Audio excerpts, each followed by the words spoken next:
తాకట్లో ఉన్న మీ బంగారాన్ని విడిపించి ఆ రోజు ఆన్లైన్ రేటుకి కొంటాం. Sharma gold company. నమస్తే, నేను Keshav. Welcome to Suman TV. Unstoppable ఈ పేరు చెప్తే చాలు ఎవరైనా కానీ ఒకేసారి నందమూరి బాలకృష్ణని కొత్త ఇమేజ్లో, కొత్త ప్రొఫైల్లో చూస్తారు. అలాంటి షో ఇది. ఇప్పుడు ఆ షోలో కొత్త అట్రాక్షన్గా మారుతున్నారు game changer global star Ram చరణ్తో చేయబోయే షోలో ఏంటి హైలైట్స్? ఆయన ఒక్కరే ఇందులో ఉంటారా, ఇంకెవరైనా పార్టిసిపేట్ చేస్తున్నారా? ఈ విషయాలు తెలుసుకునేటువంటి ప్రయత్నం చేద్దాం. మనతో పాటు అనలిస్ట్ చంద్ర శ్రీనివాస్ గారు. నమస్కారం అండి. అన్స్టాపబుల్ షో గురించి అందరికీ తెలుసు. సో ఆహా ప్లాట్ఫామ్ గురించి కూడా అందరికీ తెలుసు. ఇప్పుడు అల్లు అర్జున్ గారు అసలే కాంట్రవర్సీలో ఉన్నారనుకుంటే అన్స్టాపబుల్ షోతో మళ్ళీ ఒకసారి లైమ్ లైట్లో తీసుకొస్తారు. ఎందుకంటే ఇది ఆయన ఓన్ ప్లాట్ఫామ్ కాబట్టి. ఎవరు ఊహించలే రామ్ చరణ్ గారు ఈ సినిమా రిలీజ్ ఉంది కదా, బహుశా దానికోసం వెళ్తున్నారని చెప్పి అనుకుంటే ఏంటి అసలు ఇది సినిమా రిలీజ్కి సంబంధించిన షో అనుకోవాలా, రామ్ చరణ్ గారు పర్సనల్ ప్రొఫైల్ ఎలివేషన్ అనుకోవాలా, మెగా ఫ్యామిలీ నుంచి ఇంకొక బొనాంజా అనుకోవాలి? ఏదైనా అన్నీ అనుకోవచ్చు. ఇక్కడ ఏమంటే అన్స్టాబుల్లో మన బాలకృష్ణ గారిని మరొక కోణం చూసాం. బాలకృష్ణ గారి మరొక కోణం అందరినీ అలరిస్తారని చెప్పేసి మనం దేశంలోనే అత్యంత ప్రజాదరణ పొందిన షో, ప్రపంచంలోనే 13వ ప్లేస్లో ఉంది ఈ షో.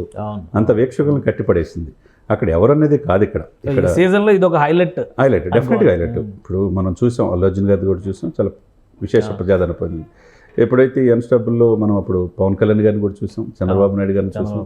తర్వాత ఇవన్నీ కూడా సిస్టమేటిక్గా అన్నీ ఒక్కొక్క మేధావులు తీసుకొచ్చి బాలకృష్ణ గారు ఈ సీజన్లో అందరూ ఏమనుకున్నారంటే, అంతకు ముందర సీజన్లో చంద్రబాబు నాయుడు గారు, పవన్ కళ్యాణ్ గారు ఇట్లా షోస్ చేశారు. ఈ సీజన్లో గవర్నమెంట్లు వచ్చినాయి కదా, చంద్రబాబు నాయుడు గారిది ఆల్రెడీ ఈ సీజన్లో ఓపెనింగ్ చేశారు. పవన్ కళ్యాణ్ గారిది ఉంటుందని ఎక్స్పెక్ట్ చేశారు. పవన్ కళ్యాణ్ గారిని మిస్ చేసి ఆయన బిజీ షెడ్యూల్లో ఉన్నాడు కాబట్టి ఎప్పుడో ఒకసారి ఉంటుంది. కానీ ఇప్పుడు ప్రస్తుతం ఏంటంటే, మీరు అన్నట్టు సంక్రాంతికి ముందే వచ్చింది అన్నట్టు గేమ్ చేంజర్ ఇది అనేది ప్రపంచవ్యాప్తంగా రిలీజ్ అవుతుంది కాబట్టి 10వ తారీఖు, 1వ తారీఖు ట్రైలర్ హైదరాబాద్లో, 4 కన్నా 5 కానీ ఆంధ్రప్రదేశ్లో డిప్యూటీ సీఎం గారు చీఫ్ గెస్ట్ వస్తారు. ఇప్పుడు సూసైడ్ చేస్తాం చేసుకుంటాం కొంతమంది లెటర్లు రాస్తారు. సరే, ఏదైనా కానివ్వండి, ఈరోజు ఎంటర్ అవటం, షూటింగ్ స్పాట్లోకి రామ్ చరణ్ గారు ఎంటర్ అవటం మనం చూసాం. ఇది కూడా విశేష ప్రజాదరణ ఉంటుంది. అందులో బాలకృష్ణ గారిని బాబాయ్ అంటే చాలా చక్కగా వీళ్ళిద్దరిది మంచి అన్యోన్యత ఉంటుంది అనమాట. మొదటి చిన్నప్పటి నుంచి బాలకృష్ణ గారు చూశారు కాబట్టి, ఈయన కూడా రామ్ చరణ్ గారు కూడా అందరితో కలిసిపోయే వ్యక్తి కాబట్టి, అటు జూనియర్ ఎన్టీఆర్ కావచ్చు, ఇటు బాలకృష్ణ గారు కావచ్చు, నాగార్జున గారు కావచ్చు, అందరితో కలిసిపోయారు. కాబట్టి ఈ సినిమాకి ఈ ఊహించిన ఇది అనుకోవాలి, హైప్ క్రియేషన్ ఎలా ఉంటుంది, వీళ్ళిద్దరు కాంబినేషన్ అనేది చూడొచ్చు. అదేవిధంగా ఈయన సింగిలే కాదు, మరి ఉపాసన గారు కూడా రావచ్చు, లేకపోతే మెగాస్టార్ కూడా ఫోన్లో తీసుకోవచ్చా, అవును అంతే కదా. తండ్రికి తగ్గ తనయుడిగా ఆయన ఆనందంలో ఉన్నాడు. వాళ్ళిద్దరు మీ వాడు వచ్చేసాడు, ఎలా ఉంది అది కూడా ఉంటుంది, డెఫినెట్గా ఉంటుంది. అందరిని అలరించే విధంగా ఉంది కాబట్టి ఆయన గ్లోబల్ స్టార్కి ఎదిగి ఆస్కార్ రేంజ్కి ఎదిగాడు. కాబట్టి ఈ షో గేమ్ చేంజర్ రిలీజ్కి ముందు జరుగుతుంది కాబట్టి అందరి దృష్టి దీని మీద ఉన్నది. అది ఎలా ఉండబోతుంది, ఏ ప్రశ్నలో ఈయన అడగబోతున్నాడు. సినిమా టీం కూడా వస్తారా? కియారా అద్వానీ కానీ, డైరెక్టర్ శంకర్ కానీ, ఇంకా సినిమాలో చాలా అట్రాక్షన్స్ ఉన్నాయి, చాలా మంది సూపర్ స్టార్స్ ఉన్నారు, పెద్ద పెద్ద యాక్టర్లు ఉన్నారు. అలాంటి ఏమైనా ఉంటాయా ఇందులో? తమన్ ఉన్నాడు మ్యూజిక్ డైరెక్టర్, రావచ్చు అండి, వాళ్ళు కూడా వస్తే రావచ్చు. కాబట్టి ఫ్రంట్ ఫేస్ అంతా రామ్ చరణ్దే కనపడుతుంది. ఈ సినిమా మీద చాలా హోప్స్ పెట్టుకున్నారు. భారీ బడ్జెట్ 450 కోట్లతో దిల్ రాజు గారు ఫస్ట్ ఎంతో నమ్మకంతో ఖర్చు పెట్టిన సినిమా. ఇంత ఖర్చు ఎప్పుడు పెట్టలేదు. 250 అడుగుల కట్అవుట్ రిలీజ్ చేశారు, అదే వరల్డ్ బుక్ ఆఫ్ రికార్డ్స్ లో ఎక్కింది. సో ఇప్పుడు ఈ షో కూడా ఆ వ్యూయర్షిప్ పరంగా అలాంటి రికార్డులు సృష్టిస్తుంది. డెఫినెట్ గా రేపు 4-5 తారీఖుల్లో ఏదైతే ఫ్రీ రిలీజ్ ఆంధ్రప్రదేశ్ జరుగుతుందో అది కూడా నభూతో నభవిష్యత్ అన్నట్టు జరగాలని చెప్పి అంటున్నాడు ఎవరు, దిల్ రాజు గారు. అది కూడా జరుగుతుంది. కానీ ఫస్ట్ టైం అంటే పెద్ద సినిమాలు కొన్ని జరిగిన షోస్ కానీ, పెద్ద సినిమాలు పైగా ఈ సినిమా కాంట్రవర్సీ, టికెట్ల కాంట్రవర్సీ, పుష్ప సంధ్యా థియేటర్ తొక్కిసినట్లు ఇవన్నీ జరిగిన తర్వాత జరుగుతున్న ఫస్ట్ ఈవెంట్. అవునండి, ఏపీలో ఫోకస్ పెట్టారు కాబట్టి దాని గురించి ఏం చెప్తారు రామ్ చరణ్ గారు? ఎందుకంటే ఏపీ సెలెక్ట్ చేయడానికి కారణం కానీ, ఏపీ వైపు ఫోకస్ పెట్టడానికి కానీ, పైగా వాళ్ళ బాబాయ్ పాపం ఇప్పుడు డిప్యూటీ సీఎం, ఆయన 10 ఏళ్ళ పోరాటానికి ఈయన ఎంత అండగా నిలిచాడో అందరూ చూశారు. పిఠాపురంలో లాస్ట్ డే కూడా వెళ్ళి జస్ట్ అలా చెయ్యి వచ్చారు కదా. సో ఇవన్నీ ఉన్నాయి, అందులో చాలా విషయాలు మాట్లాడాల్సినవి. డిస్కషన్లో వస్తాయా? డెఫినెట్గా వస్తుంది. ఎందుకంటే అల్లు అర్జున్ గారి షోలో కూడా చూశారు, పవన్ కళ్యాణ్ గారి ఫోటో వేస్తే డైనమిక్ లీడర్, నేను దగ్గరగా చూస్తాను, ఎవరికి భయపడిన వ్యక్తి అని చెప్పినట్టుగా డెఫినెట్గా ఉంటుంది. పిఠాపురంలో గెలుపు కోసం ఆయన కూడా కృషి చేసిన మాట వాస్తవం. అక్కడ హాస్పిటల్ పెట్టాలనుకున్నది వాస్తవం.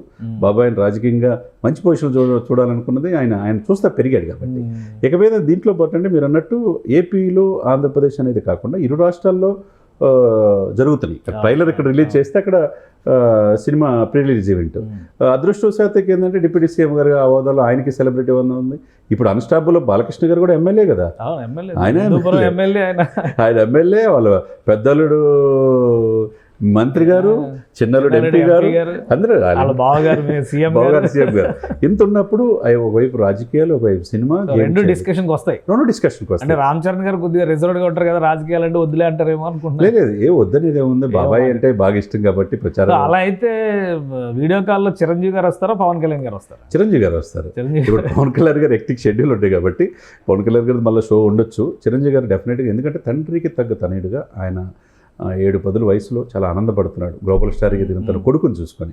మరి ఆ సినిమాలో అన్స్టాపుల్ షోలో బాలకృష్ణ అడిగిన ప్రశ్న కూడా చిరంజీవి గారు సమాధానం చెప్పాలి. శంకర్ గారు డైరెక్షన్, అందులో శంకర్ గారు ఇద్దరిని తండ్రి కొడుకుని డైరెక్ట్ చేసింది శంకర్ గారు ఒక్కలే అనుకుంటా, ఇంకెవరైనా ఉన్నారా? అంటే అనుకుంటా, ఎందుకంటే జెంటిల్మెన్ సినిమాని హిందీలో తీసినప్పుడు చిరంజీవి గారు అంతే అప్పుడు డైరెక్షన్ చేశారు అవునవును ఆ సినిమా. మళ్ళీ ఇక్కడ ఇప్పుడు ఈ కాంబినేషన్స్ ఎట్లా ఉంటాయి అంటే ఆయన కథకి ఈయన యాక్షన్ చేయడం, ఇప్పుడు ఈయన ఏకంగా డైరెక్షన్ చేయడం, డైరెక్టర్. అందులో స్ట్రైట్ మూవీ, ఫస్ట్ మూవీ. ఈ 30 years ఇండస్ట్రీ, మనం చాలాసార్లు అనుకున్నట్టు క్రికెట్కి సచిన్ గాడ్ ఫాదర్, ఇండస్ట్రీకి, సినిమా ఇండస్ట్రీకి ఇండియాలోనే శంకర్ అటువంటి వ్యక్తి. సామాజిక చైతన్యము, ప్రజల్లో అవేర్నెస్ క్రియేట్ చేయడం, అవినీతి వ్యతిరేకంగా పోరాడటం, ఎలా పరిపాలన మీద దృష్టి పెట్టాలనే దాంట్లో మామూలు దిట్ట. ఆ విధంగా దీంట్లో ఆ రోజు జెంటిల్మెన్ అప్పుడు చిరంజీవి గారిలో చూడొచ్చు. తర్వాత ఆయన చాలామంది హీరోలతో చేయాలనుకున్నా కూడా ఎవరికి రాని అదృష్టం రామ్ చరణ్ గారికి వచ్చింది.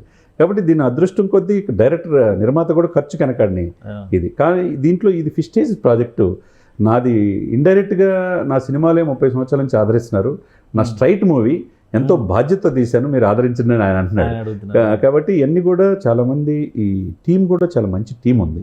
అద్వానీ గారు కావచ్చు, తమన్ గారు కావచ్చు, ఎక్కడొకరు ఖర్చు కనకడగల. తర్వాత పాటలకే 94 కోట్లు ఖర్చు పెట్టారు. ఒక పాట అయితే 1900 కోట్లు అంటండి. 1900 కోట్లు ఏందో ఇంతవరకు టెక్నాలజీ కెమెరాలు ఎవరు ఉపయోగించలేదు దేశంలో. టెక్నికల్ గా కొద్దిగా శంకర్ అనగానే చాలా రోబో సినిమా కానీ చాలా సినిమాలు ఆయన మంచి టెక్నికల్ వాల్యూస్ ఎక్కువ ఉంటాయి. కాబట్టి ఇటువైపు సినిమాకి మంచి హైప్ వస్తుంది. తర్వాత ఇటువైపు బాలకృష్ణ గారు అడిగే క్వశ్చన్లు కావచ్చు, అటు మెగా అభిమానులకి, తర్వాత బాలయ్య బాబు అభిమానులు కావచ్చు, మొత్తం ఇండస్ట్రీకి ఒక పండగ వాతావరణం. ఎప్పుడు టెలికాస్ట్ ఎప్పుడు ఉండొచ్చు?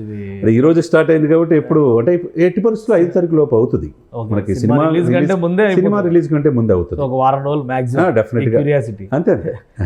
రైట్, థ్యాంక్ యూ చంద్రశ్రీనివాస్ గారు. ఇది రామ్ చరణ్తో అన్స్టాపబుల్ షో ఇప్పుడు పీక్ స్టేజ్కి తీసుకెళ్తుంది అభిమానుల్లో ఉత్కంఠని. ఇంకో విధంగా చూస్తే కనుక మెగా ఫ్యామిలీ నుంచి ఎవరు ఈ షోలో డైరెక్ట్ ఆర్ ఇండైరెక్ట్ పార్టిసిపేట్ చేస్తారనేటువంటి ఆసక్తి ఉంది. ఇక రాజకీయాలు, సినిమాలు, శంకర్ సినిమాకి సంబంధించినటువంటి ప్రత్యేకతలు ఇవన్నీ కూడా ఈ షోలో డిస్కస్ చేసే ఛాన్స్ ఉందని చంద్రశ్రీనివాస్ గారు విశ్లేషిస్తున్నారు. ఇది special discussion. Keep watching. Suman టీవీలో మీ పర్సనల్ అండ్ బిజినెస్ ప్రమోషన్స్ కోసం కింది నెంబర్కి కాంటాక్ట్ చేయండి.